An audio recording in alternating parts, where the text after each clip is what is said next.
बचपन, 55 और 95 हर उम्र के लिए यकसा मुफीद, मफाद आम्मा का आलम बरदार।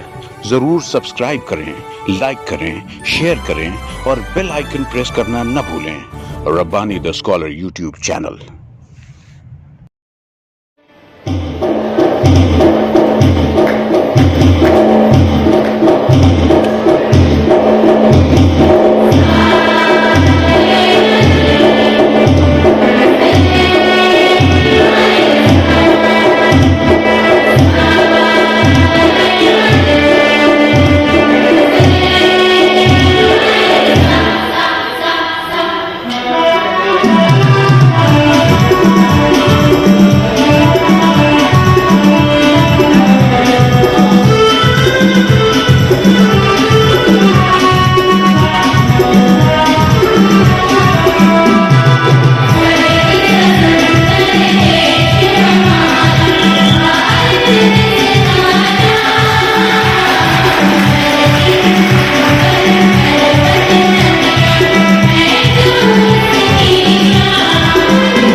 55, 55 और 95 हर उम्र के लिए यकसा मुफीद, मफाद आम्मा का अलम बरदार। जरूर सब्सक्राइब करें, लाइक करें, शेयर करें और बेल आइकन प्रेस करना न भूलें। रब्बानी द स्कॉलर यूट्यूब चैनल। रब्बानी द स्कॉलर यूट्यूब चैनल इल्मी, अदबी, दीनी, मिल्ली, समाजी, सकाफती, तहजीबी, फलाही, तिब्बी, फ़न्नी, माशी, तिजारती, माशरती, इंतज़ामी, इनकलाबी, तहरीकी, तहकीकी, तकनीकी, तफ्तीशी, तामीरी, तालीमी व मालूमाती यूट्यूब चैनल। ज़रूर सब्सक्राइब करें, लाइक करें, शेयर करें और बेल आइकन प्रेस करें। रब्बानी द स्कॉलर यूट्यूब चैनल।